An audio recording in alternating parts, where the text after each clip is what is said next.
Wow, ganda na. Oh, sir. Kumusta pakiramdam? Ganito po. Bagong ligo yan, mga kababayan. Pero walang lakad. Baka nagtataka kayo, mga kababayan, bakit nakabihi si Ate Lisa, nakaporma. Alam nyo ba kung bakit? Yan. At saka masaya siya sa araw na ito. Maaga siyang nagsabi na maliligo na daw siya, napag-breakfast na, at napainom na rin natin siya ng vitamins. At thank you Lord, kasi tuloy-tuloy at nararamdaman namin na mabilis ang improvement. Ito po yung sinasabi ko. Basta na iparamdam mo yung pagmamahal, pagkain sa tamang oras, nakakatulog sa tamang oras, mabilis ang pagbabago nila, no? Oo, sir. Masarap sa pakiramdam, bagong ligo. Siguro. Nag-roll on ka na. Nag-roll at pinag-roll na ako na yan. Hindi ko na alam nung kakalimutan ko kanina. Si Kuya Bal. Oo, si Kuya Bal pala. Nakalimutan. Pinag-roll on ka niya. Oo. Oh. Bakit nakahawak ka kay Daddy Frankie? Hinawakan mo naman ako. Ay, nawa. Si sir naman.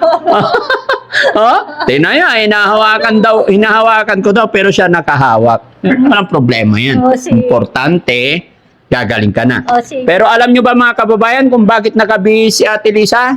Pero ang sabi ko, wala kaming lakad dito lang. Because, no? Dahil darating si Manong Benny. Ayun, sir. Oo. Sige. Oh, masaya ka ba pag darating siya? Siguro. Wow. Anong gagawin nyo pag ano? Wala. Di nga. Hindi ko nga alam kung anong gagawin namin. Doon kayo sa kwarto. Bibigyan ko kayo ng maayos na kwarto. Ay, oo, sir. Gusto mo doon kayo sa kwarto dalawa?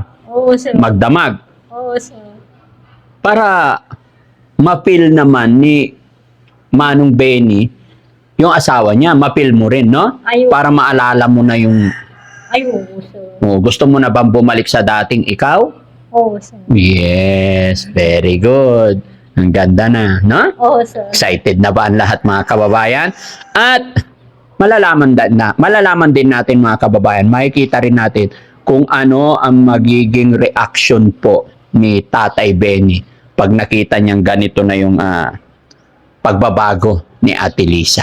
So mga kababayan, samahan niyo po kami, abangan po natin, sama-sama natin tignan kung ano ang reaction nilang dalawa sa pagkikita ni Ate Lisa at saka si Kuya Benny. Tama nga mga kababayan, no?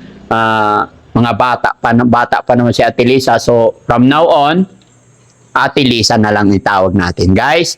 Mula ngayon, Ate Lisa and Kuya Benny, okay? Kasi tingin ko mas matatanda tayo sa kanila eh. Tapos nanay tawag natin. Pabatain pa natin, no? Oo, sir. From now on, Ate Lisa. Oo, sir. Oh, unti-unti gumaganda na. So sige, upo ka dito. Pwede naman. At guys, upo ka. Yan.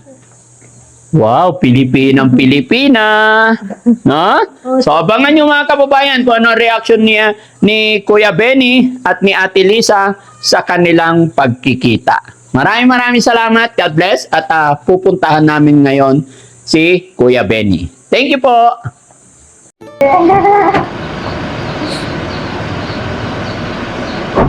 Ano, kumusta?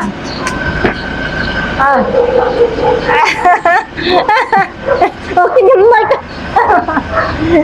Okay, may iliw ka na. Jar. May lirap niya. Mailiw lang.